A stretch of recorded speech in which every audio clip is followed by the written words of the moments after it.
Isang buwan bago ang unang parliamentary elections sa Bangsamoro Autonomous Region in Muslim Mindanao, tinambangan ang convoy ng Interim Chief Minister ng rehiyon. Nakatutok si Efren Mamak ng GMA Regional TV. Tagdad na mga bala ang sasakyang ito na kasama sa convoy ni Bangsamoro Interim Chief Minister Abdul Rauf Makakuwa. Tinambangan sila sa Barangay Bito, Datuo din Sinsuat, Maguindanao del Norte, Sabado ng hapon. Ayon sa 6th Infantry Division ng Philippine Army, dumalo si Makakuwa sa pagtitipo ng Bangsamoro Federalist Party sa Kabuntalan, Maguindanao del Norte kung saan siya nanumpa bilang party president at chairman. Nang pauwi sila sa Cotabato City, tinambangan sila ng armadong grupo. Ligtas si Chief Minister Makakuwa at ang iba pang mga sakay. Patuloy ang pagtugi sa mga namaril at inaalam pa rin ang motibo.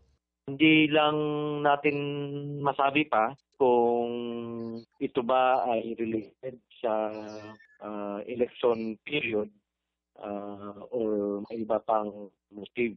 But as of this time, our counterparts sa Philippine National Police is conducting a thorough investigation to ascertain the circumstances behind the incident. Sabi ni Chief Minister Makakuwa sa isang pahayag, nalulungkot siya sa dinanas na pananambang.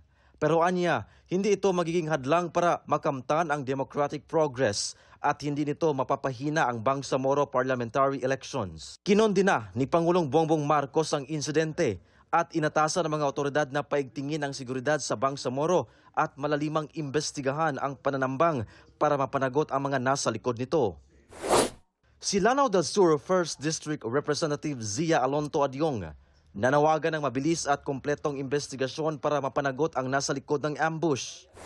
Iniutos din ng COMELEC ang agarang pagtukoy sa mga nasa likod ng pananambang. Sa September 14 nakatakda ang unang parliamentary election sa Bangsamoro Autonomous Region in Muslim Mindanao. Mula sa GMA Regional TV, Efren Mamak, nakatutok 24 oras.